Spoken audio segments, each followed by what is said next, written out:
You are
What's up, everyone? Welcome to another edition of the Sarlacc Digest, a podcast bringing you line talk and digesting Star Wars topics over 1,000 years. This is episode 307, being recorded on May 14th, 2025. I got it. I got the date.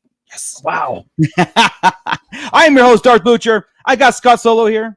What's up, nerds? And this is your Sarlacc crew for tonight, but I did invite a special guest on to come on and talk Andor with us, and he'll be on shortly. And those of you, you've seen him in the chat, you've seen him on another network, a very close network of ours. So when he gets here, of course, he'll be in here, and we're gonna get going on this because I think we got so much to talk about. I can't wait. But first, of course, the Shadow Council, the ones that have been pulling the strings this whole time.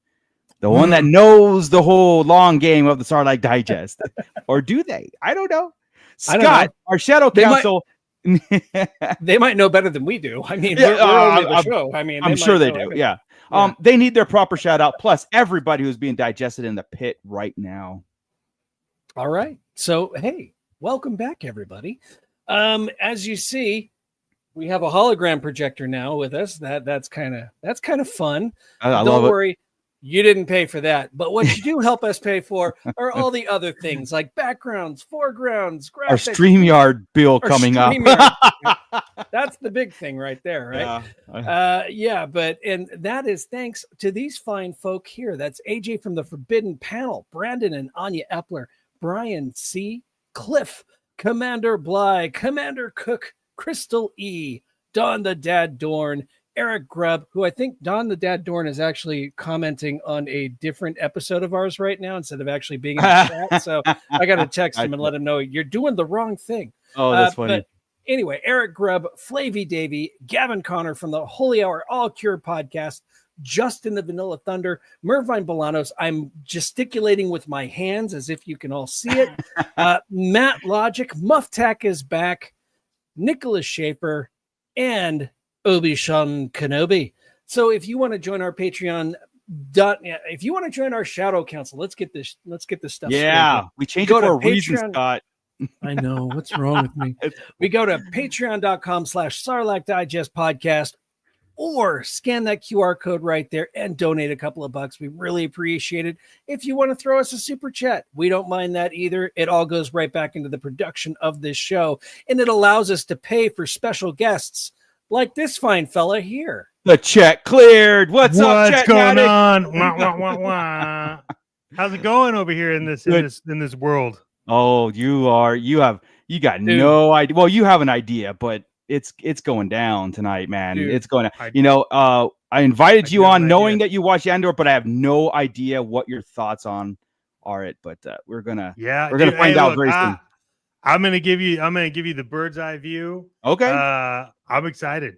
Okay. Okay. Cool. All right. I'm excited, and you guys know in the conversations we've had in person and both. Oh yeah. Like I'm really kind of like on the fence about a lot of things, but that's why I will tell you. Yeah, I will tell you this. I'm excited. So okay, man. Okay. All right. But first, Genobi chiming in, $20 super chat. Thank you so much. I know you're excited, Julie, to talk this because in our Discord we kind of give our reactions too. So if everybody's interested, our Discord link is below, and people like Genobi's in there, Gordon's in there, Howlrunner, we're all in there just chatting away after the podcasting or after a show finishes. So it's a lot of fun. But Genobi, thank you so much. And then, of course, Commander Bly is $1.99 to kick Chet from the stream. Well, Chet, it was it was nice seeing you. You were on. Great seeing you guys. I was on. Yeah. So anyway, I mean, what can you do? You know, it's when Commander Bly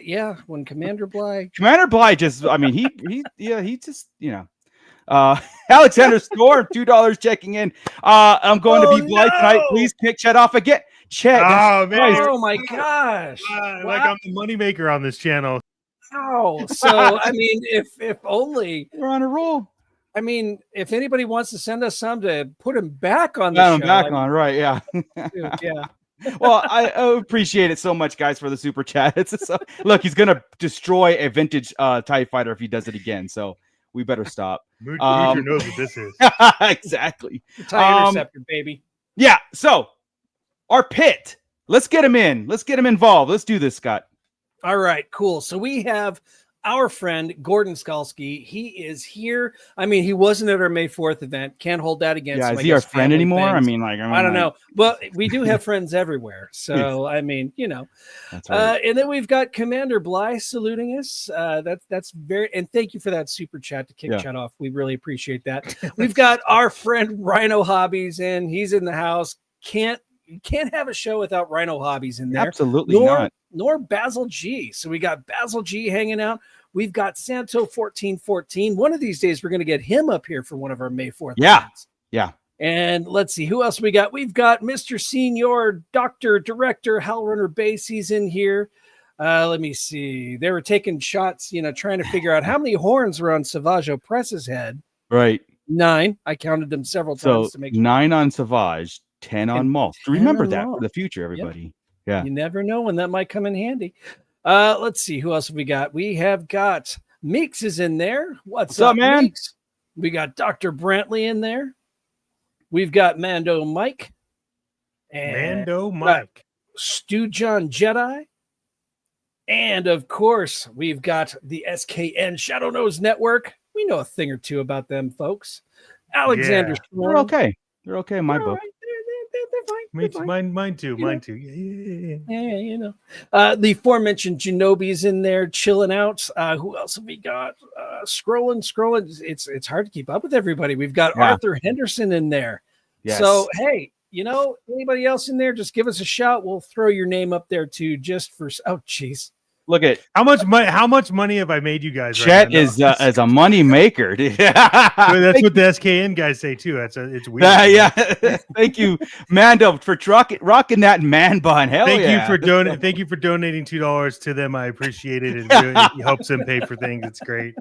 Like I said, we got a huge StreamYard bill that we got to pay soon before we. No I know we're working on stuff. But hey, there he is, Don the Dad Door, and he's got access now. Yay! All right. Yes. All right. All right, guys. I know why you're all here. I know why we invited Ched here. We're talking Resistance tonight. We revisited Resistance for this purpose.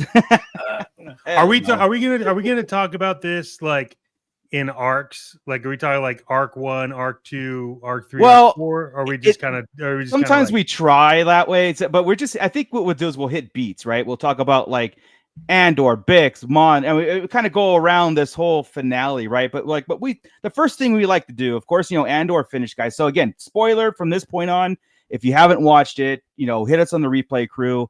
Get your comments in there.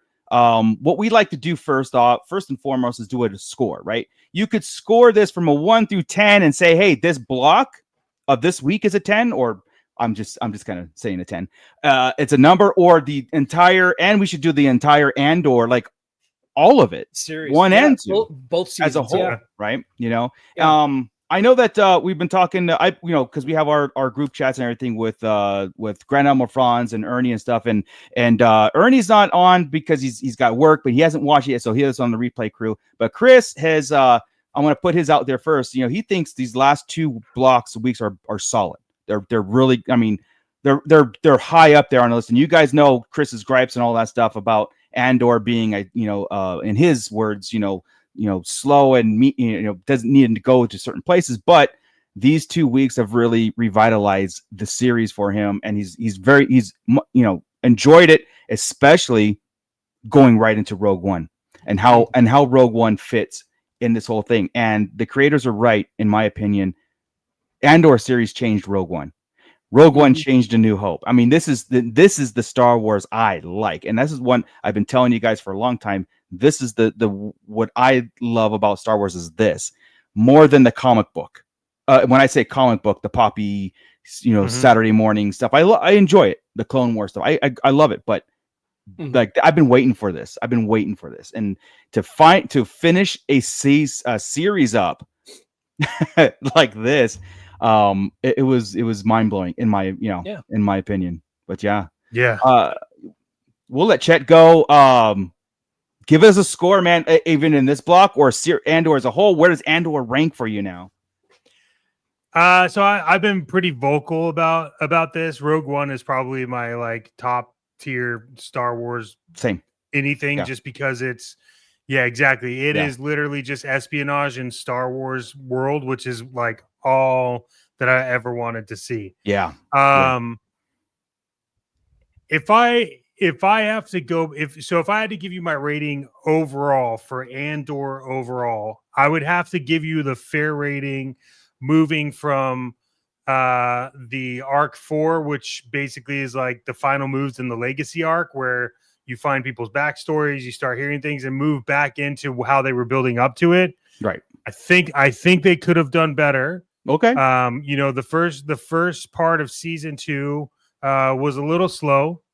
But overall, I'm gonna be honest with you, it's probably like an 8.6, close to a 9 for me for like an entire series. And that's only because of how the final part, arc 4, or the last like 3 episodes just kind of tight. I mean, they gave you everything into that, right? Like you just knew that something was going on. You find out that like Cassian delivers like critical Death Star information. You find out Clea's backstory being like the critical part behind the rebellion. Like, there's just so much stuff that they just like open the curtains for that I think it's fantastic. I think it's really well done.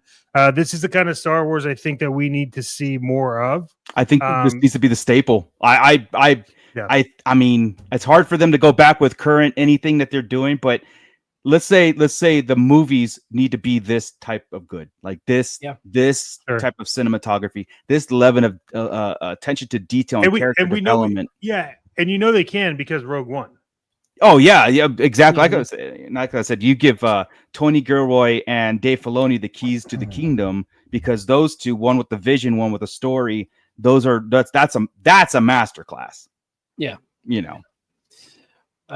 For me, this particular, I'm going to go with the arc first. Okay. This particular arc, these 3 episodes for me, I'm going to give it 11 dead Luthans. So we're going to go with the dead Luthans on this one. It honestly, it like you said, masterclass in storytelling right here. Yeah. I mean, it did tie everything up. They said when making this that we are going to leave it where this leaves off is exactly where Rogue One picks up, and beat for beat. Yeah, beat the next beat. scene is Rogue One. Well, and they have to too. Yeah, they have to too, because if you remember, it was originally envisioned as like a five season, five arc, and it's like, how could you like? I think probably the best thing to happen to this series was the production challenges that made them condense it. I agree. I think a 5 series, which is rare, down too much. Yeah, like I agree. Like, I love the character. I'll go back to you, Scott. But I love the character thing. But 5 seasons, 10 years, that's a lot to kind of like really get impactful, right? Yeah. I do have 2 little critical points that we'll get to in the discussion. Sure. One is it's so frivolous and just non-consequential. Maybe, it's just a little nitpick that that really doesn't change anything. I still give this seriously, I give this one a 10, right? The other one is just it's another, I don't really think of it as a nitpick, but it's just what I would have wanted out of the series, which is a little more serious, I guess, maybe.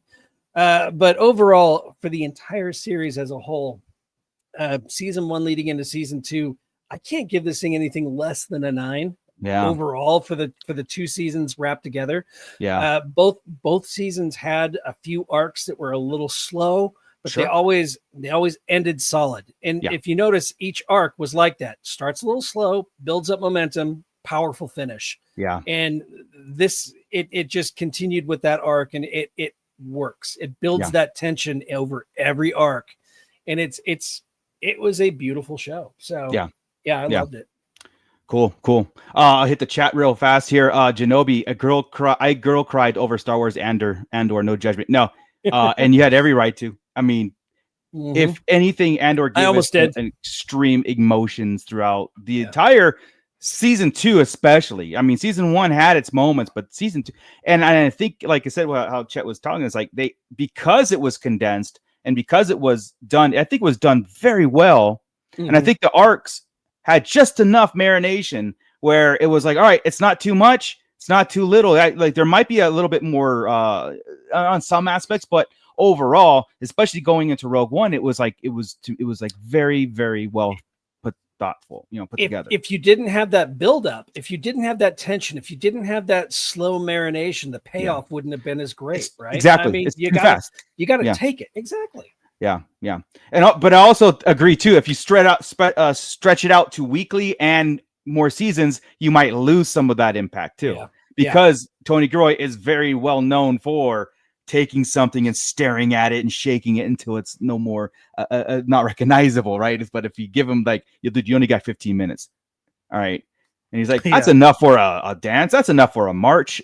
Pod race was 15 minutes. Let's go. So well, what I told you on what, Monday that I wanted to like jump on the show. Yeah. And you were like, all right, well, you're like 6. I was like 7 episodes behind. Yeah. I'm like, all, dude, man, I'll gotta go now. I'll be good. Yeah. And then, so, I finished the last episode this morning. Nice. And I was just like, it was addicting, man. Yeah. So. It's just good cinema, man. Stu John, what if Bix and Andor's baby grows up to be Rostico? Well, I think it was a boy. I'm not sure of it. But I call it the young Ryan Gosling right there. Oh, there you go. Little blonde for those two, but no judgment. No, and that's why I quickly put it on my head. But Poe Dameron, but I don't know if that goes against that. The comic. Was where my head was. I mean, it goes totally against the comic. But how cool would that be if it was Poe Dameron? Right? I mean, a lot of people had their theories, but I mean, that's how you live that's how you kind of expand any character anymore. Just give him a baby. Cad Bane, Andor. But Andor made it all so much more impactful because of his sacrifice over, and everything. And then to have that's what he's fighting for right there. And he didn't know it. I'm going to hit Rhino Hobby's comment. Yeah, go for it. Yeah. Because I feel this to my bone, man. Yeah, to my bones. I was sad after it was over as well. That scene where Bix is holding the baby in the field, and B2 is running around playing. B2, we got B2. I know, man. I stopped the episode, and I didn't have time to watch Rogue One. But you know where Rogue One's going. You know how it ends, and you know he's never going to see that child. Yeah, and he's never going to be reconnected with B2 or Bix, and it's just like, oh my god! But that makes the fight so much more important, right? Because that's what they're fighting for. The hope, right? He burns for a sunset he will never see, right? Isn't that the line from Luthen? It's it is very poetic.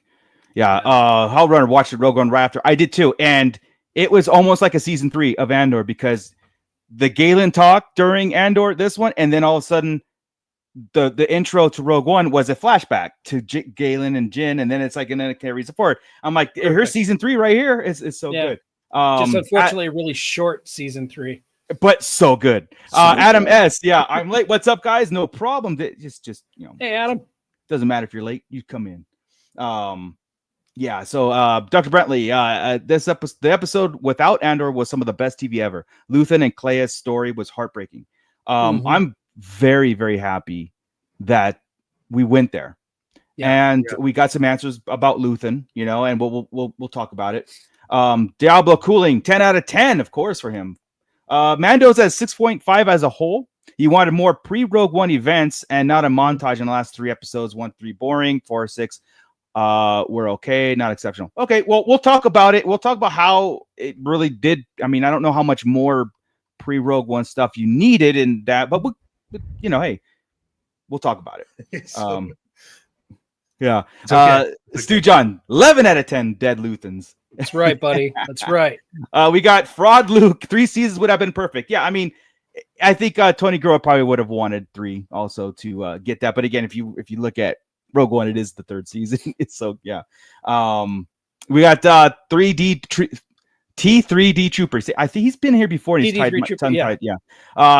Checking in. Let's see. I'm trying to get through here. I haven't even given you my score. I know you guys could tell I like it.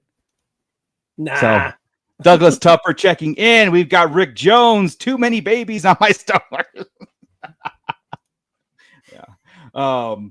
Okay. So I think this last 6 episodes have been a solid 10 for me. Even these 3, because of the impact of Clea and Luthen and their story on how they were responsible for the ultimate building of the Alliance, along with Mon and all that stuff. And I did very much enjoy that montage, last 5 minutes, and it had everything slow because it hit everybody. B2. It went to the Force Healer. It went to Bix. It went to Clay. Everybody. We went to Perrin and that little shot. I understood everything Perrin went through as soon as Mon left. Everything was and it's funny that he ended up with his in-laws. Wasn't it the other guy's wife? Yeah, it was the other guy's wife. So, and I'm like, that's Perrin. Here we go. Yep. Yeah. So again, I think Andor as a whole has jumped up into my Disney Plus, like overall Disney Plus, right? Andor is, I still think Mandalorian season 2 is probably top-notch Star Wars as far as like you get everything that you ever wanted: action, space battles, Jedi, just everything. Like what Chris says. Yeah, everything that what Chris says. You get the hallway, so you get all that stuff. But I would say season 2 of Mandalorian, and then all of Andor. And then you get season 1 of Mando. That's my list. It jumped up to that point where it's like, and it's really close to me. It's like I could probably be talked into Andor being probably the best Disney Plus to date. It's the first time we've had a completed. What are you doing? It's the first time we've had a completed live action series so far, right? Everything else has been one leading into the other. Yeah. This is the first time we got a conclusion, right? Yeah. So if we Yeah. could expect Yeah. this out of the rest of it, man. I'm good. Yeah, Genobi, after the last scene of Andor and the first scene of Rogue One, how many days have passed? Well, he's going to the ring of what was it called? Ring of Kafrene. He's there, so I would have said it's the next scene. Besides the flash forward to Jin and Galen and Krennic like that. Yeah. The next scene with Andor is that you know, the next day. So Yeah. I mean the next beat is Rogue One. Then you just kind of reintroduce all the characters as is now. Which, and you know. It's kind of interesting.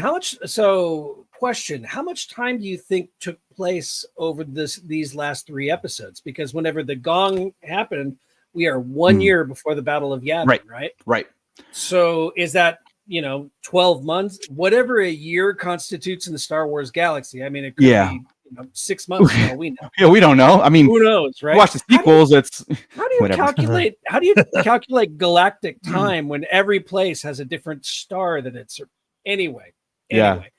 1 year before the Battle of Yavin, That's and we're true. taking off, with Rogue One immediately thereafter. So I mean, Rogue One leads right into A New Hope in the Battle of Yavin. Rogue One does. I mean, Rogue One is. You could probably argue it's a week, like a week's time, right? Yeah. I mean, I guess there has to be some sort. Like, I guess so. That montage at the end is probably that's year 0 right there. Right. But it started in the year 1 BBY. I would say that comfortably, but you're 100% right. Like, the reason why it's 365 days is because our star, our planet. That's how we. Yeah, exactly. But I mean, if English or basic is the universal language, then we say the universal year is based on months. Earth. Yeah. So, we're such nerds, Chet. You didn't sign up for this, man. You didn't sign up for this. No, look, I could get behind what you guys. I'm like doing calculations in my head while you're talking. Yeah. I'm like, you know what? It would also depend on how many moons they had. Very true. Like I said, the rotation of the Earth and you'd have to calculate density too, because that controls. Those are Star Trek. Very true. This is sci-fi fantasy. I will give him that, but the Star Trek problems still exist in the Star Wars world with time. Yeah, because I mean that could explain why Obi-Wan looks so old in A New Hope, is because there are 2 suns that Tatooine revolves around. I don't know. Well, he would be aging faster. I just I mean, anyway, I'm melting my own. Here's a good question.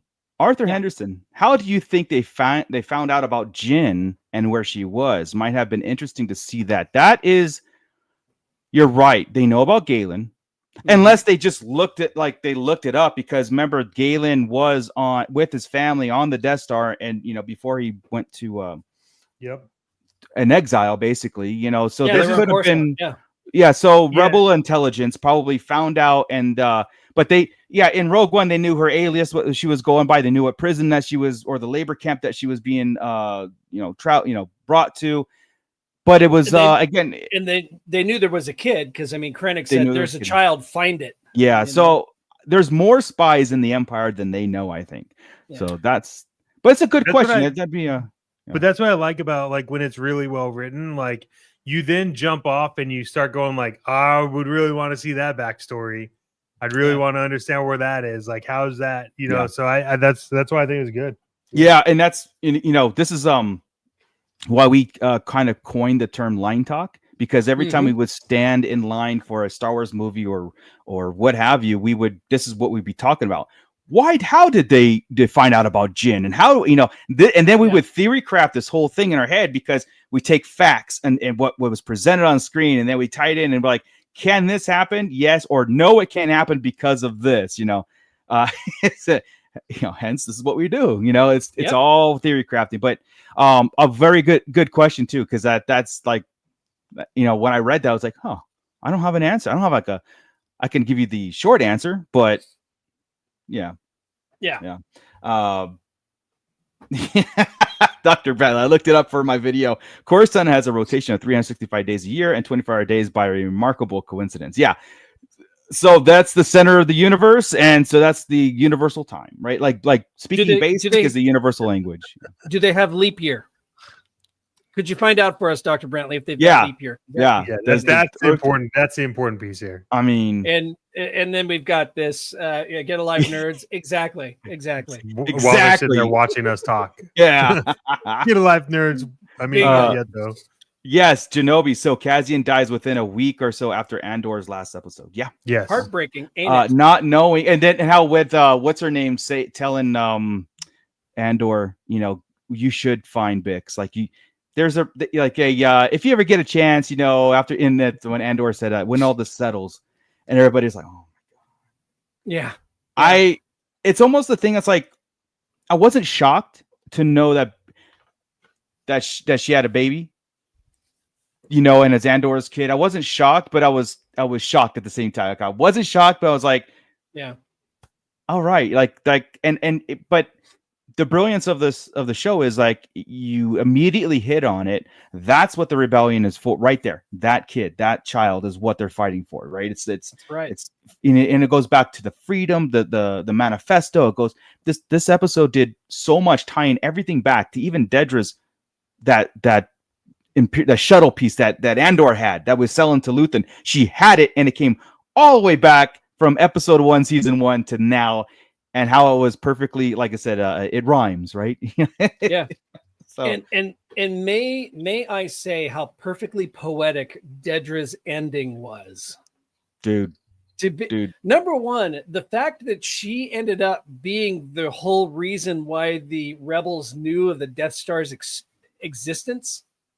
Because she stole those files from Krennic's department, and the other guy broke into her stuff and found that information and then passed it. If she hadn't have been that scavenger that scavenged up Krennic's stuff, the rebellion would have never known about the Death Star. Right. Would have never known about Galen herself. It was how her poetic is that? Yeah, her over obsession on Access and Andor, just like Cyril, his over obsession of it got him killed, and then got Dedra put into that, the prison, the ultimate inadvertent rebel sympathizer was Dedra, right? I mean, and she was the most staunch Imperial there was. I mean, she wanted to be the role so much, and her interaction with Krennic was so good. Oh and my god!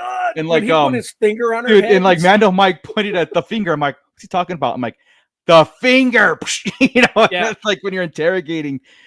And I heard that was kind of improvised. It was. I watched the what do they call it? It's the declassified. Declassified. Yeah. So her reaction was like, "Oh crap!" Like it was a legit reaction. Yeah. Yeah. That's brilliant. Krennic is Krennic my is favorite nuts. Imperial. Yeah, he's my favorite Imperial. Yeah, he's so good. No leap years. Canon, Dr. Brantley. Rebellions are built on hope. Yes, you, John. Genobi, I'm okay. I'm done asking because it makes me sad to know. Best not to know. But again, it's the ultimate sacrifice for what the rebellion.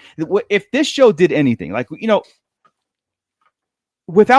before Andor, I mean, I think we all knew this, like who the bad guys are and who the good guys are in Star Wars. We're not dumb, right? So we know this, but we glorify the Empire because they have the cool ships, they have the Sith Lords. It's like, I'm Darth. I'm Moocher. a rebel. I'm a rebel, baby. But I understand Star Wars. I understand that the Empire is evil and they got destroyed, and I applauded at the end of everything.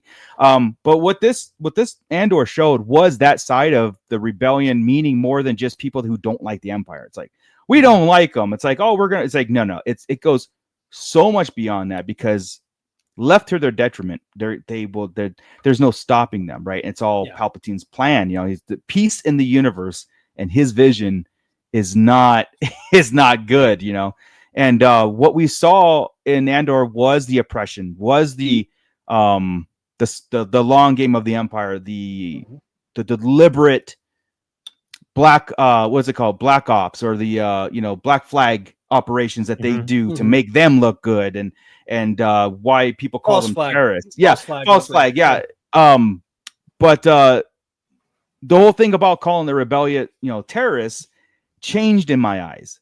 Yeah.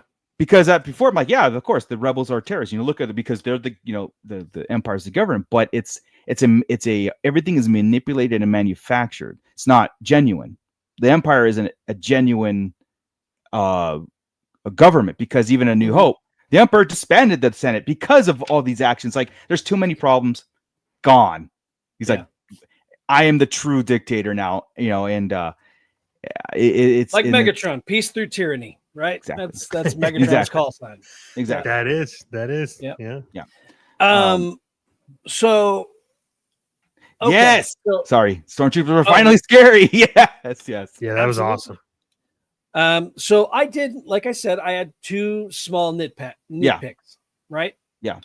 My first nitpick was I like to live by the whole idea of show don't tell. Oh, sure. Right. Less is more a little bit. Whenever it comes to TV shows, right? Specifically, don't. I mean, you can tell a little bit, but show don't tell. We get all of the information about this is why it's a nitpick and it doesn't destroy anything that it didn't happen. But we get all the information that what was his name? The guy who Luthen killed in the bench. Lonnie. Why can't I think of it? Lonnie. We get all the information that Lonnie was stealing information from Dedra, but we never saw it. We never saw him be sneaky other than having side conversations and stuff like that. But we never actually saw him do his bit, right? We never, other than give information over to Luthen. It's the somehow paradox. It is. And I wouldn't have minded them taking 2-3 minutes to show him sneaking around doing something. I think that could have been a really cool little addition to show just how perilous his life was in the ISB. I guarantee they filmed, or he planned on filming it. I'm sure he did. I'm sure that given, more seasons. It's probably a whole episode in itself. Probably. But so that was one of my, that is one of my two nitpicks. The other one is I really wanted, we finally had K2. I was really hoping we'd get 3 episodes with K2. Oh, yeah. We got 2 episodes with K2, and I felt cheated that we didn't get, because the 2 episodes that he was in, phenomenal. His performance was phenomenal. What he did was phenomenal.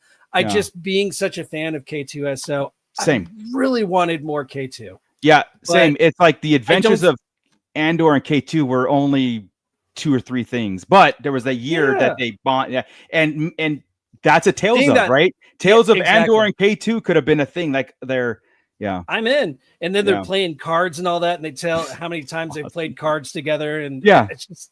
And that's so good. I guess that's the only drawback of having that time jump and then kind of like being thrust into like where, Lonnie's now he's like desperate, got to get out. K2 and Andor are already established. They've already done stuff together, but now we're seeing their final missions because that when they take off in Rogue One, that's it. They're all dying. Yeah. So with Lonnie at the beginning of the episode, the thing happened. He did the thing. Oh crap. Yeah. He did the thing. We didn't see what the thing was, but now he needs out. Now he's dead. It's like, I really would have liked to see that struggle that he had, even if it was just a 2-3 minute blurb, right?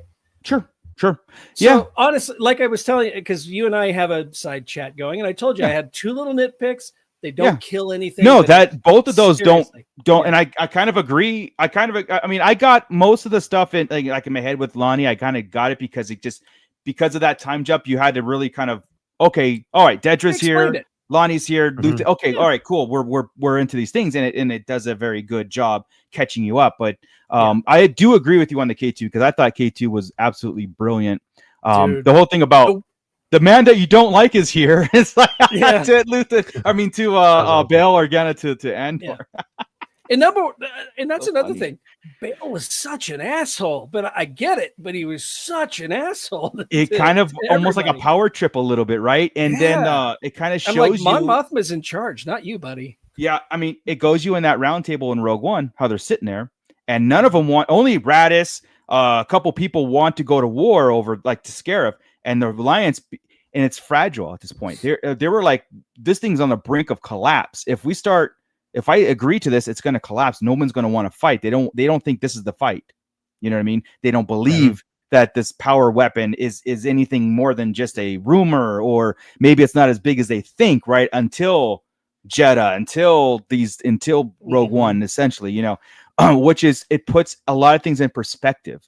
You know, I said, I know Chris has a problem with Mon being that indecisive kind of thing, but you got to think it's such a fragile state where the rebellion is. They're together, but they're not really together at this point. She can't be another Palpatine that just No. dictates rules, Yeah. right? I mean, that she's fighting to end that. She can't do that herself, right? Yeah. She still has to uphold democracy in her alliance. So Yeah, Stu John. Benjamin Bratt was so good. I didn't even notice it wasn't the same actor. Yeah. He filled the shoes really well. Yeah, really well. Yeah. I'd be cool if they kept with him. I did too. And then when he told Andor, "May the Force be with you," I was like, and then he goes off to Alderaan To die. Like, bye. Yeah. Oh, man. No, Commander Bly, Lonnie only accessed Dedra's file once right before meeting Luthen. I'm like, cool. That would have been cool to see. That would have been really cool to see that little tidbit of him breaking in, stealing something, and then hightailing it out of there. Yeah. Personally. Yeah. What more of like an accidental victory? Everything, all the breadcrumbs lead, like you said, it actually was because Dedra, her overreach on files that she uncovered the secret weapon. That's why Krennic was pissed. What's the word? Death Star. That's the word I don't want you to hear. And even in his own circle, that was top secret. You know what I mean? It was the Energy Project, all of that stuff, right? And but that little breadcrumb, like I said, was the beginning of the end for the Empire, because that led down the path. You know, Dedra's fault. Yeah, and that's so great. An accident, and what a cool thing to have. Wasn't, like I said, nobody was that smart enough to figure it all out. It was just like, oh crap, this happened, and that really puts the focus on destiny, right? Yeah, the thing that I hate, but it works out in this. And you don't like her as a singer, or what? No, I don't like the fact that everybody's like path is pre-written. I think Destiny's pretty good. She's got some good songs. Cool. Yeah. No. Hal Runner Base, that's 2 words, not 1 word. I was honestly expecting her to say Stardust right there, Project Stardust or something. Right. But, whatever. Right. It works. What about the dude? I forgot his name. The guy that killed himself, basically. Perdigrast? Or yeah. Yeah. That's how we'll say it. Perdigrast. With his sweet knife?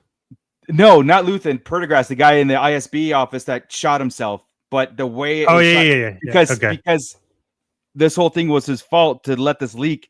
So he had to face the Emperor, basically, and his wrath. So he decided, I'm just going to shoot myself instead. Going to go out on his own terms. Yeah. Partagas.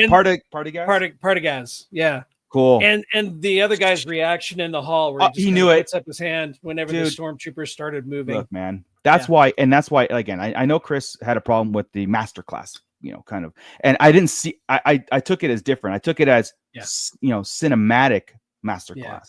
You know what I mean?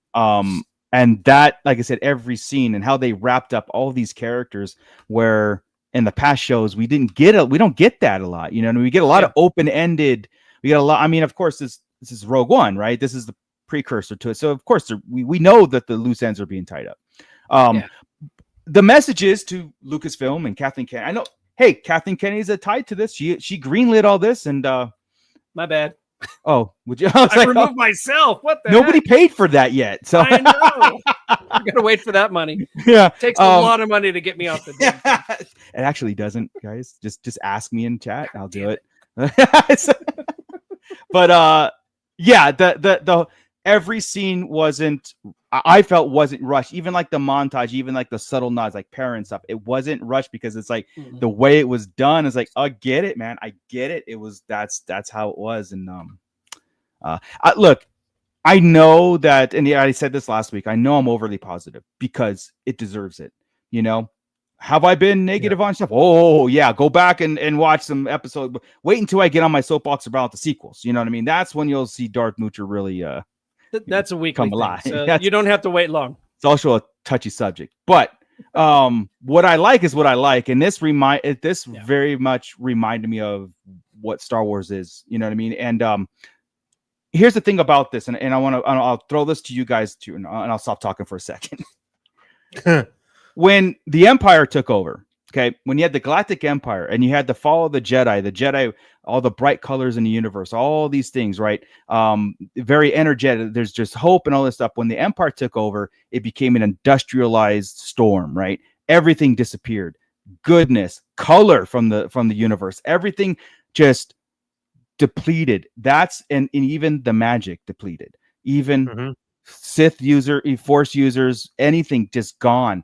And it was it was a void in this world. The Galactic Empire era is a industrial, TIE fighter thing versus Jedi starfighters and magic and pushing and stuff like that.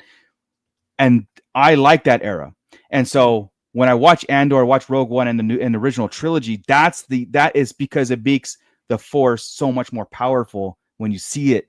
It makes it so much more powerful of the legends, the myths, everything, that fantasy, the rarity right? of it. The hero's journey, right? When you see it all up in front of you, it's like, well, these are all these overpowered. It's just who's the better fighter and all that stuff, besides Anakin's story. And so, and that's where I like I said, I relish in this kind of era where I know it's there. I know it's happening in the background. Darth Maul's doing his thing. Ahsoka's doing her thing. They're doing their things in the background. We're not seeing it now. We're seeing this life, like the life being sucked out of the galaxy by the Empire, And that, like I said, that it takes me back to what the original trilogy kind of set up. You know what I mean? Because there wasn't a lot of magic in it. You know what I mean? It was more story, it was more of that. And so I like that. That's my Star Wars. That's what I like to live in. The Galactic Empire era. Yeah. No, I completely agree with you. The comments in the chat right I know. Kathleen Kennedy. I've been seeing a lot of people saying, praising Gilroy, and if Kathleen Kennedy had her way, it would have been canceled. I'm like, you guys don't understand how movies work. You don't understand how TV works. Like he just comes in and goes, play this right now. I did this and play it. And yes, sir. Yeah, she still gives green light. She still pays the bills. She's still.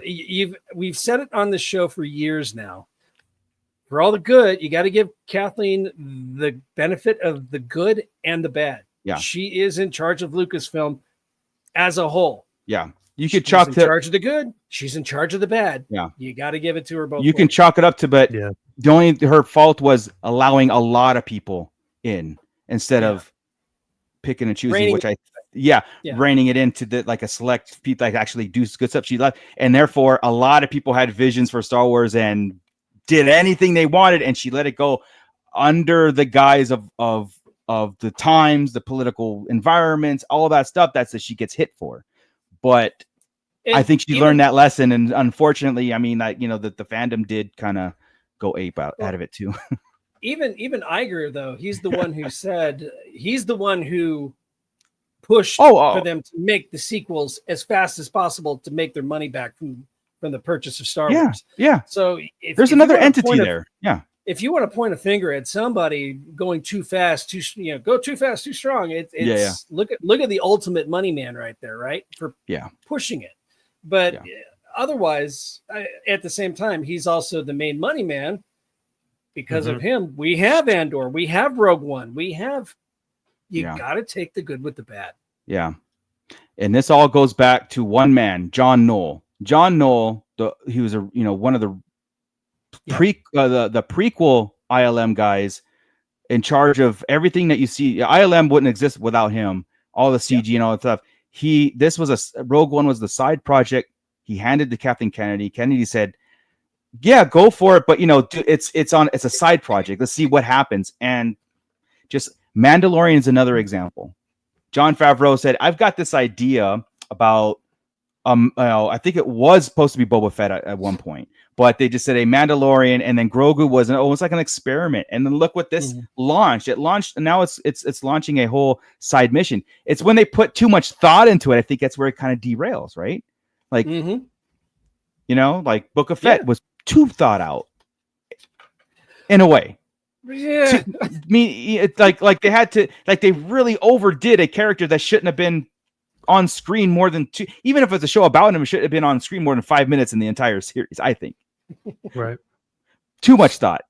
What every move he made, you know what I mean? With the Mando Grogu, it's like, well, I don't know. We'll see. Oh, everybody likes it. The story's good. Let's see where it goes.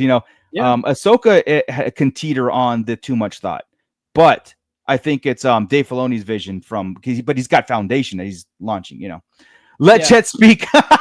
Yes, that's true. He comes on here as a guest, and then we do. Chet knows what the deal is. You got to just come in. You just got to. Yeah, I mean, I don't like. Look, I think he's passionate. I love, like, I love Star Wars. Just to kind of speak a little bit to what you were talking about the Galactic Empire. Yeah, I think that was probably like, and maybe I'm wrong. I'm not a lore buff, but I will say this: I think that the Galactic Empire is one of the most like seismic shifts in the Star Wars lore, right?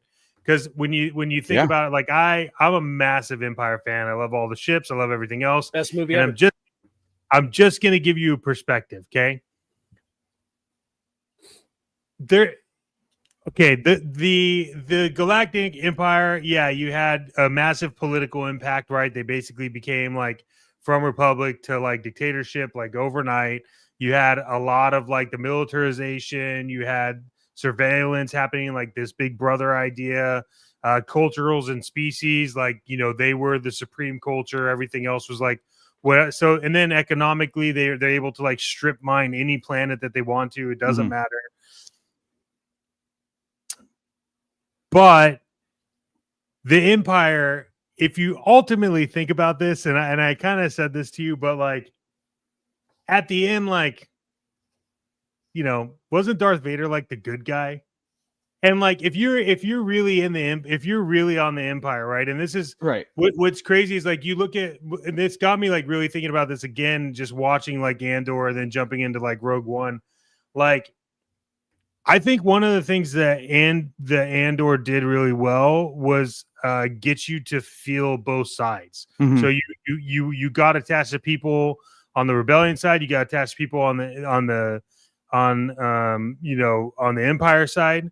And so realistically, like, you look at it, you go, okay, well, everyone that's working in the Empire, like, they don't know any different. They were raised in it, right? Like they don't know difference. And then I also finished watching which one did I hold on, let me look. It was Resistance. I can't remember. Just kidding. No, I can't remember. It was the animated one. I'm Tales. The Tales of what's the other one? Tales. Anyways, Rebels? Clone Wars, Rebels, Tales. No, it might have been Tales. Anyways, my point here is that I think that if they keep going down this route, regardless, I agree 1000% with Solo. Like, Kathleen Kennedy has to get the credit on both ends, because she does green light or red light, everything. Yeah.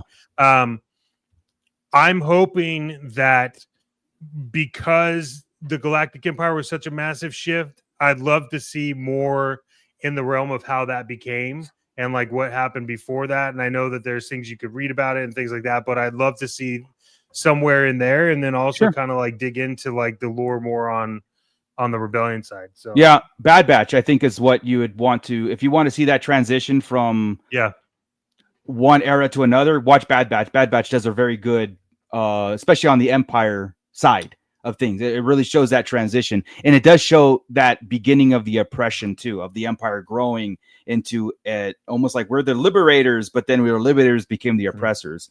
The Darth Vader thing. Okay, so Darth Vader is the essence of Star Wars. His Anakin Skywalker story, right? And what we talk about with Andor is the umbrella, is the model of the galaxy. Is the conflict and that's why Star Wars is so cool, because you have that, right? You have all that, the political stuff, you have all that powerful stuff going on, but then you have Anakin's story on how his seduction to the dark side, the way he went down the path, how his son redeemed him. Yes, inevitably he was the Emperor's downfall. You know what I mean? The Emperor got him up at Vader's the one who killed him, but it had to take Luke for him to do it. Just that good in him and that whole inner struggle and stuff. So there is this huge, like, that hero's journey story that is the heart and soul of Star Wars. The ones we grew up with, but then the umbrella makes it such a bigger galaxy. It's much more impactful, just wonderful thing. Like something I don't think Star Trek can ever touch. Well, I mean, I'll drop this mic, dude. Just trust me. I mean, I'm not. I didn't come on to talk about that, so I'm going to leave it to myself. But some may say that they probably do it better. Oh well, some are wrong too. Oh man. So Look. Anyway, look. No super chat needed. No. In fact, I'm going to super chat it. All right. But look, more on that to come. But yeah, no, I agree with you. No, but you're right about the fact that what we grew up with, actually what I grew up with was the story of Luke Skywalker, right? And the redemption of Darth Vader, right? I didn't the whole Anakin, that's where my Star Wars was, right? Yeah. That's why Andor and Rogue One hits so much harder for me, is because it's still that universe that I grew up in, where I can look at A New Hope and know that I was 3 years old when that came out. So everything that happened to Andor was happening, during my mom's teenage years. I'm like, oh wow, my mom. That's how you look at it, huh? Okay, exactly, right? Yeah. But and then you get to the squeaky clean episode 1, and the delving into the broadening of that world, which, like you said, brought the magic more to the forefront, right? Yeah. Suddenly we've got Jedi that can do anything, that can, you watch, especially in animation, you watch them, they can jump over buildings, right? It's amazing what they can do. They're basically superheroes. Yeah. And that was, for me, that was kind of a tough pill to swallow whenever I was, now in my mid-20s into my early 30s, watching the prequels. And I'm like, wow, this is not what I expected, and I get it, but everybody's got their own Star Wars, right? Definitely not what I share that sentiment. I do. Like, at the time of seeing it. Yeah. Right. And it took me some time to come to grips with the fact that that's it. And I tell you, if it wasn't for the Clone Wars and all that, I'd still probably be on the not a prequel fan. Right. But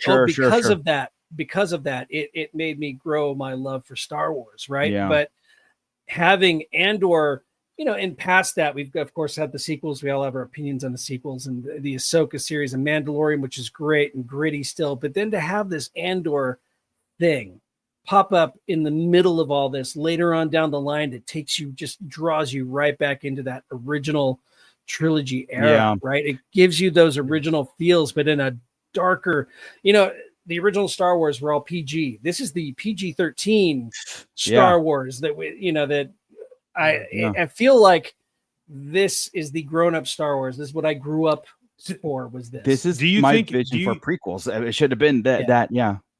Do you guys feel that there's a place for a rated R Star Wars movie? We've talked about that a lot. We have. I think this, like Andor, would probably be the closest that I would like. There's R-rated elements to it, the mostly the violence, that. And I think if anything, Star Wars, any kind of R would have to be leaning to the violence part, language, nudity, all that stuff. I mean, Andor was borderline on a lot of stuff, but I don't know if I would take like a Quentin Tarantino type, type. It wouldn't fit. It just wouldn't fit. And like to your point, we were talking about the way Andor does its thing that ties in the original trilogy, and then the prequels had its thing. That's the one thing I do wish. And I know, like I said, I'm going to speak for Chris too, because I know his feelings on this is that he likes that popcorn comic book bright color look of Star Wars. That, like, he dug it, even when we put all the prequels together, he was all in, and I was like, God, I don't know, what the hell was that? Like, not that I didn't like the story, it's just like that the visual, the impact. I wish it was that, and I've been telling you guys, this is the type of Star Wars I've been waiting for since 1999. Yeah. But imagine this with Force, imagine that with sabers and that. Imagine what Tony Gilroy would do if he wanted to, and they gave him that blank check to, like, do the sequels. that would have been absolutely different. And wow, yeah. He could have written the Quinlan Voss. He could have done the Quinlan Voss Asajj Ventress story. God, right? yeah. I mean, yeah. Darkness and that intrigue and I mean, that would have been incredible. Hitting. Let's see, Adam S. right here. We would need blood, nudity, and swearing to get an R, because we've already got the violence, especially in this last block. We had blood. We had, there's a lot of adult themes going on in Andor that were, dude. Yeah. The guy who was Dedra's assistant in season 1, who had taken up kind of her spot, being used as a friggin' human shield by K2 walking down the hallway. I'm just like, yeah, bravo. That's another thing. Andor did. They didn't afraid to not kill anybody. They just killed. Right. They just went and. I mean, Cyril got a headshot. I mean, it was nuts. That was crazy. Even the Gorman massacre to me is one of the most impactful moments. Emotional, and that shot that was and I will say that shot in that massacre scene where the girl that we kind of knew that she was in that resistance thing, dead and staring at that old one of the other soldier, I can't remember names, but just her dead stare of like, after oh my being God, thrown across. And did you see how they made that shot too? They did that in one take. Yeah. They had her attached to something. They threw her up in the air, and they had her. I mean, that was impressive. Yeah. There's more emotions to this type of storytelling than just like, hey, we're going for an R-rated. So, there is like kind of like gloves off kind of deal where you can have K2 decapitating people.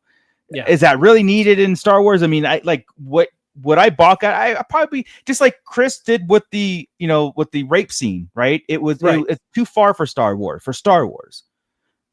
And it wasn't a rape scene. It was the implied. The attack. It was the attack. Right. Yeah. There's a line, I think. Yeah. Hal Runner Base. He asked that he did. I was going to look for your comment a second ago, Hal Runner. Thank you for posting it again. Yeah. Did you hear about the scrapped horror episode about K2? Yeah. That it was more alien. It was more in lines of what you would get in an alien film than what you would get from Star Wars. And I like that. I thought that would have been cool. But again, season 3, season 5, we would have gotten that. But it was that whole K2 you're trapped in a ship with K2 and he's killing everybody systematically. It's called in the horror terms, Dr. Bartley should know, it's the sardine can movie, right? You're trapped in a sardine can, you're trying to get out, and there's one monster in there picking you off. That would be awesome, especially like knowing that's K2. I like that. I feel like though that would be. I mean, of course you're going to get to K2, but once K2 has done that and systematically killed everybody in a ship, it's like, how do you come back from that? I mean, you could reprogram him, but nobody is going to trust that droid ever. Yeah. So that would be a little bit of a harder pill to swallow. Sometimes less is more, in most cases. Yeah. Exactly. Dr. Brantley agreeing completely. You don't need an R rating in Star Wars. We already have severed limbs, choking to death, sci-fi swearing, brother and sister incest. Facing. I mean, checklist. And now, I mean, we're back to seeing burn holes in people's chests, not only in Andor or heads, not even only in Andor, but in Tales of the Underworld. Back in the animation again, we're getting kill shots, which we lost in Bad Batch. And that's one thing Acolyte did do. They did show some really cool deaths in that. I said, got to give credit where credit is due. When there's a scene, the scenes were cool in Acolyte. I'm not going to take that away. Nope. Yeah. Nope. So anyway, I think, Stu John here is ready for Tarantino. Yeah. So movie. I can't, man. On both points. If Mace Windu is alive, it best be a damn clone because. Yeah. And I don't even need that. I'm good. I can be Windu-less. That's cool. I'm cool with him coming back for some reason, like especially if he is Cybaoth, right? Like Cybaoth, replacing them. All right, Genobi, can you give your opinion on this Andor writing versus writing and implementation of the Acolyte? Curious of your thoughts. This was far superior to me. Yeah. I saw something that kind of hit home to me, and if I could credit the YouTuber that was, because I watched this and it kind of had some good points to it. I'll just take this for example. The writing in Acolyte, the bleeding of the crystal. Okay, writing that in and seeing it how it was implemented in Acolyte, how maybe Tony Gilroy would have done it. It is complete two different things, because I felt Acolyte did things that were just less impactful versus the actual moment that would happen. And I'll use that breaking of the crystal as an example, because we all know in the comic books, Vader breaking that crystal to get his red lightsaber, his first one, went through hell to do it. He put so much malice, hate, anger, energy into that it didn't happen on. I know again the lore changed, but it didn't happen on Mustafar. It didn't happen on Order 66. It happened because he had to concentrate that. And May's journey or Osha's journey to me wasn't that impactful for her to have that much hate to break a crystal. It was cool on screen, but the idea. Yep. So I'm trying to compare like the writing on that, where they took a cool idea and they watered it down to this one little moment where Andor writing would have taken a season on that, or an episode of real impactful meaning, and you would have felt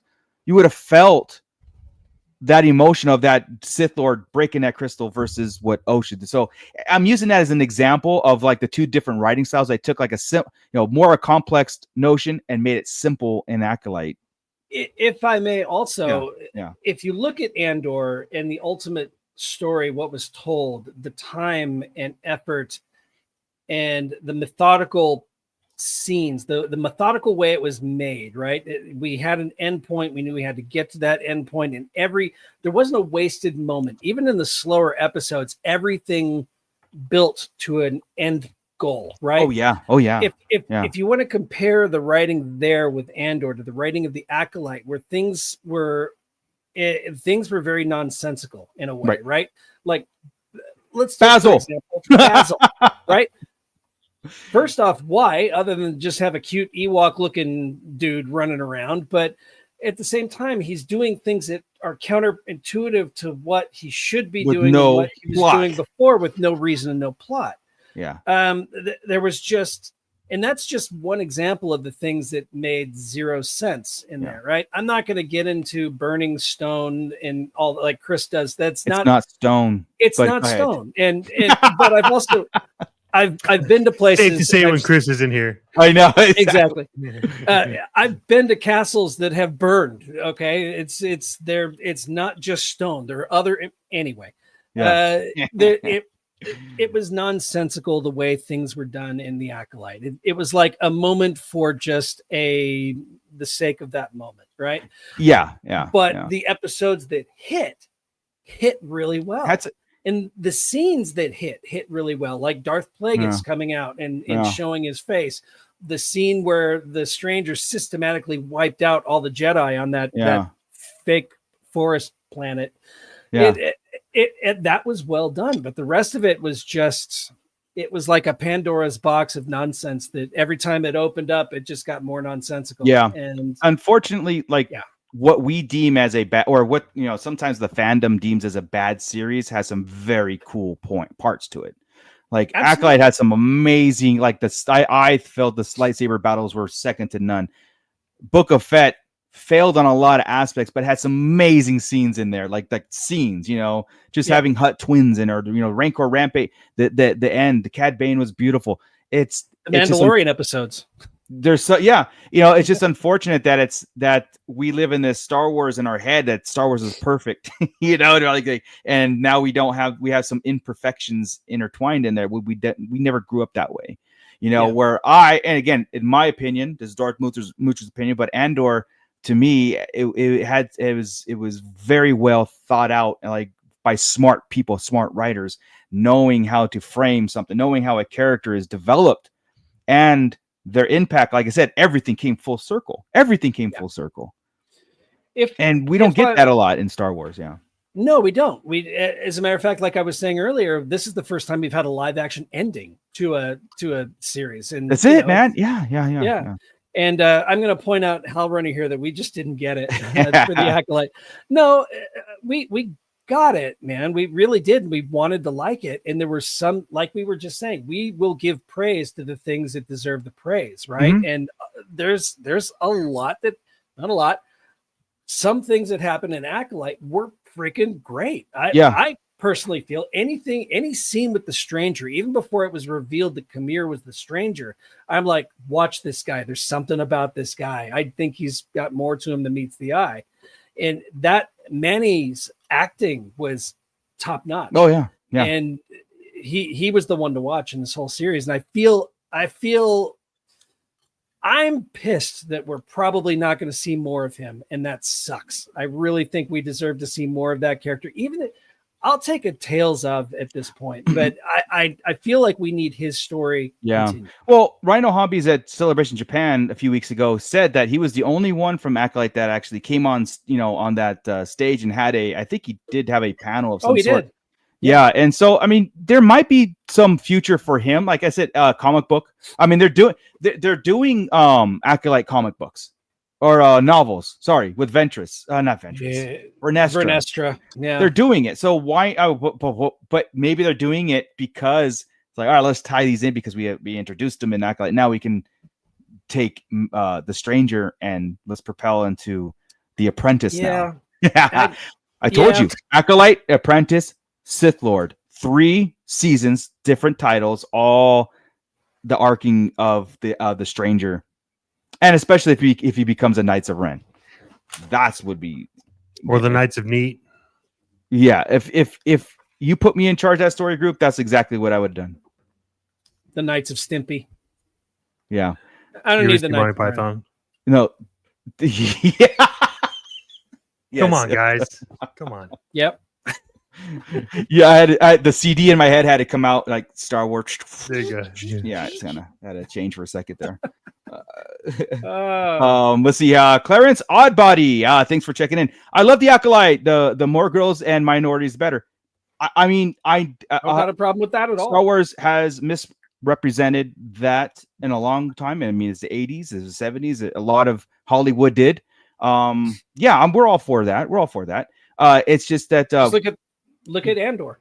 Andor stepped it up. It's but the singing and they broke a lot of rules that us Star Wars that we kind of hold to true. And here's the thing. I'll close with Acolyte with this. It's like I like it more than I didn't like it. Yes. So there's a lot more things I liked about Acolyte than I didn't like. And what I didn't like is the fact that they canceled it, because to me, that negates anything they do, and I don't want to even watch it because it's a canceled show. That means anything that we had, I can't put that in my theory card. I can't talk about it because they're not. It's just like, what's the point? Yeah, you know what I mean. And that's the thing that sucks too is I've been reading the High Republic novels, and I've been enjoying the High Republic novels to an extent.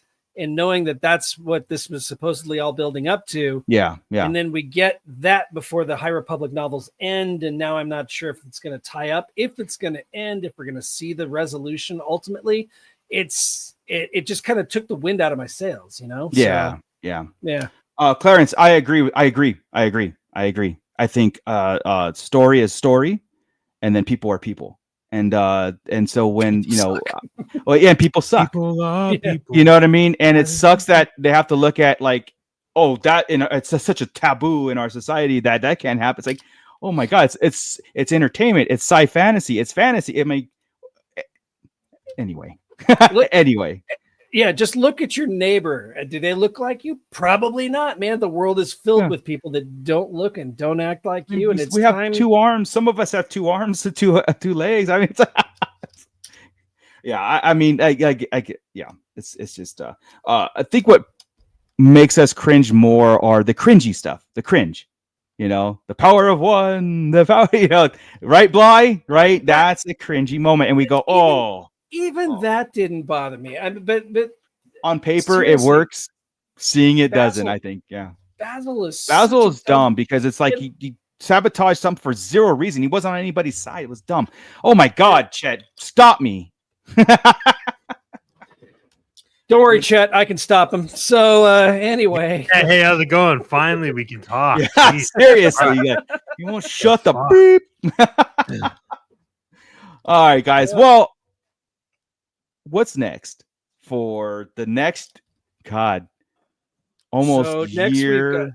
We've got Visions coming up next, and I know we're not overly excited about Visions because I'm gonna watch it into canon. I'm absolutely going to watch it. I've watched it all so far, and after that, I don't know if we've got anything. I looked it up. The Mando Grogu movie, right? No, I looked up because even Shadow Lord doesn't come out till 2026. The Darth Maul animation. Which I was kind of hoping it was this year because again, we're as far as live action or Disney again. Yeah, that's the Lego season 2 of the What If Lego kind of deal, and Visions. That's the only thing that as far as like content on Disney Plus. Starting next May with the Mando Grogu movie. It's gonna start because then we have 2020. Then we have Ahsoka 2 should be done filming. Who knows if we get that next year?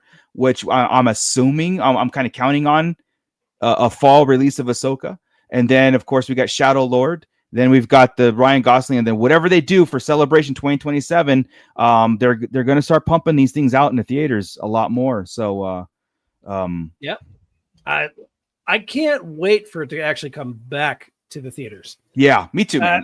Same. Just seeing Revenge of the Sith in the theater again, that was awesome. I mean, not my favorite movie in the Star Wars canon, but it was fun to sit there, eat my popcorn, enjoy the show. The hype is something. The ride, the journey was far more better than the end result on the sequel stuff. I will say though, next year, I mean, after next maybe, year, Adam, we've got 2026 coming. After that, we've got 2027 when we've got A New Hope's 50th anniversary of Star Wars. Yeah, celebration. Do you think we're going to get Star Wars back in the theater for that? Do you think we will finally get the original version of Star Wars? So yes, we're getting it back. No, it'll be special edition.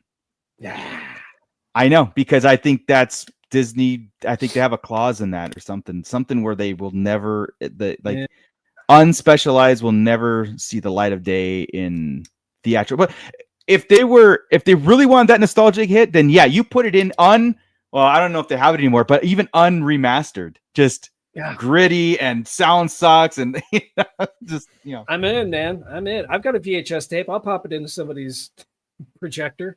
Yeah. Laser disc. Clarence thought, hit us with it. There we go. Yeah, let's go, Clarence. But but I was going to say that just because the live action stuff has a drought doesn't mean that we're going to have a drought here, because what do we do when we get together? We talk Star Wars, and it doesn't matter if we had no shows or a show to talk about. There's a lot more to come to the surface on things, even rumors and stuff like that. And we still got novel, but there's a lot more to Andor that might come to the surface that might change a trajectory on theory crafting. Every time I watch original trilogy, there's always something I go, I just didn't think of that, Any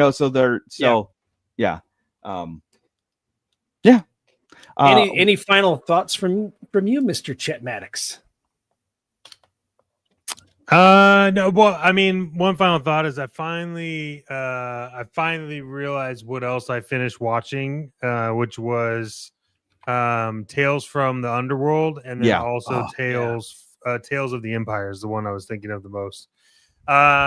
No, look, I enjoyed it. I've told you guys this. I love sitting back and watching the cast. I learn a lot about Star Wars, and I told Mucha this offline, but it has sparked me to start collecting UCS Star Wars Legos. So the one that I'm eyeing right now is a Super Star Destroyer. So so we'll see what problem that is. But right now, the first build that I'm going to figure out how to do is the TIE Interceptor. I just got that one. Nice. So I'll if you're ever back up in town, you gotta come to the dungeon, and then I'll take you over to Don the Dad Dorn's place so you can see his Lego rooms in his 2-story house, his Lego rooms. Yeah. You put his and Bootleg Joe's together, then I think you have probably the most expensive Lego collection I've ever seen. And Jesse. Wait, do they have you get all of them? Do they have the Super Imperial Star Destroyer? I don't know. That I don't. I know if I know Don does it, but I have to check if Joey does. He's got the other ones. Like he's got the AT-AT, he's got the Millennium Falcon. Yeah. I will tell you this though. I am waiting for it to drop, and then I will come on this channel once I acquire it. But they are releasing the $1,000 Death Star Lego set. Yeah, the new one, and it is massive. It's bigger than the ones they've released, and the whole thing opens up, and then you have a whole inside. So wow. Oh my god. Wow. Yeah, it's pretty wild. I don't know where I'm gonna put it. Hey man, that's like I always say on the toy chest. That's future Chet's problem. Yeah, I you know don't what I care, mean? yeah. You get it Yeah, I don't have now. to deal with that right now. Yeah. Yeah, exactly. You don't have to worry about where you're gonna put that. That's future. That's a future you problem.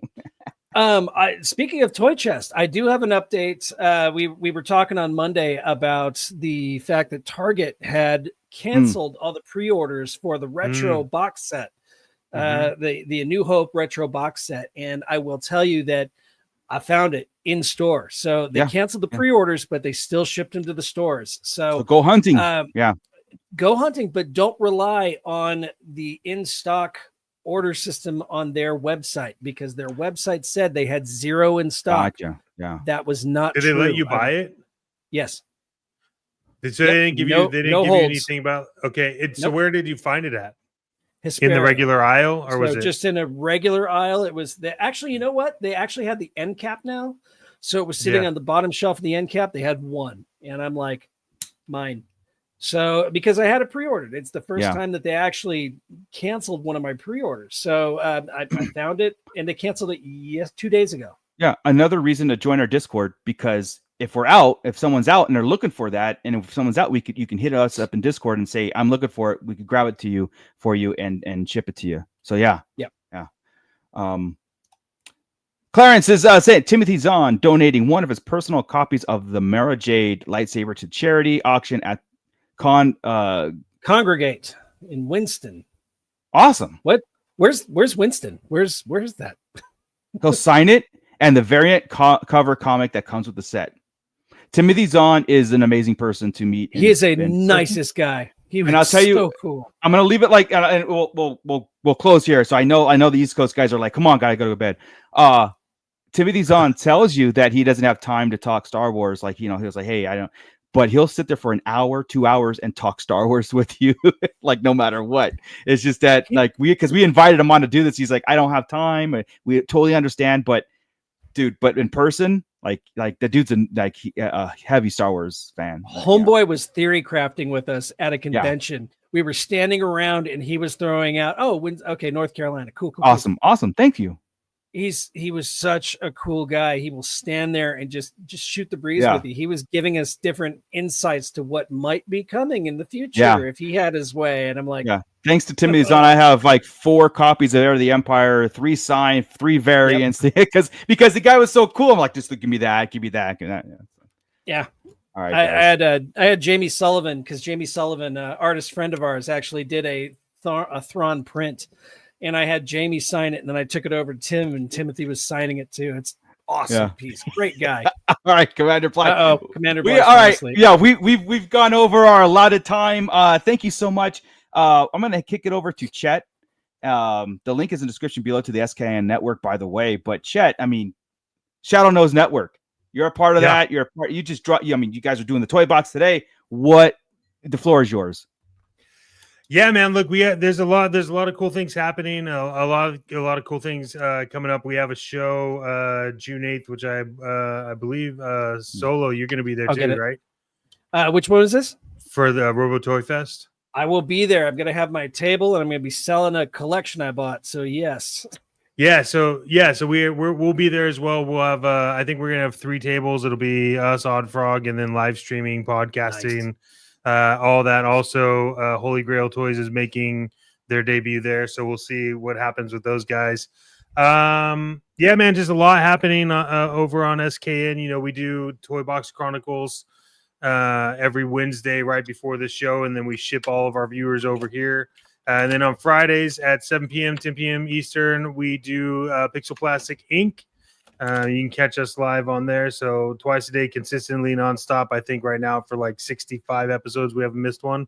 So there's a lot of good things. A lot more coming out. So really excited. And thank you guys for letting me jump on. I know I didn't say much, but I did my homework. You did good. It's because we won't shut the hell up. Honestly.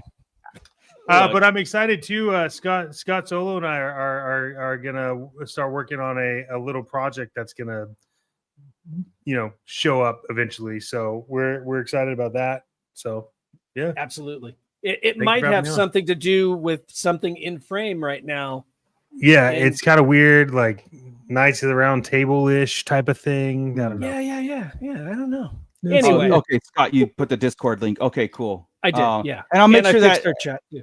Yeah, I don't know why that's not working now. So because I didn't change anything, so I'll try to fix that in the descriptions. But there it is, right there in our chat. So yeah, we'll see you in there. Hopefully, the only way to really catch up with SKN is to subscribe and then hit that notification and see all their many drops. And it's really cool. Of course, Alex, the second half of the toy box is on our toy chest every other Monday, which we dropped one this week. Talked about toys. I can't wait for the next one. Hopefully, everything's temporarily unavailable as of now. So, I mean, our wallets say thank you, but at the same time, we're getting nervous. And I know, Chet, you guys kind of addressed that today. So, with our stuff, we'll see you next Wednesday. That's our next show.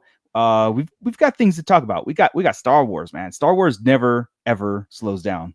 Could I mention something really fast? And that is, go visit our sponsor, Tashi Station Emporium, for all of your action figure stand needs. I mean, look at this. This here Savaggio Press was. Hey, I pulled out Andor for today too. There you go. Until I got a Tashi Station Emporium stand, and now, bam, Mofo stands. There you go. So, hey, Tashi Station Emporium for all your figure stand needs and so much more. Yeah, if you see this guy peeping over my shoulder, again, sorry about he blends in, but you want to see the full build series of our SD17, the whole thing is there from beginning to end, from concept to finish. It's all there. So, yeah. All right, cool. Cool. Stu John, I'll see you in Discord. I'll see you guys in Discord. I'll see you guys, of course, next week when we do also again on the replay crew. Get your comments in the description below. With that, I think we're done. I think so. Great show. Late show. Let's get out of here. With that, Scott. Keep it nerdy, everybody. This is Grand Admiral Thrawn. You are listening to the Sarlacc Digest. What a fascinating play on words.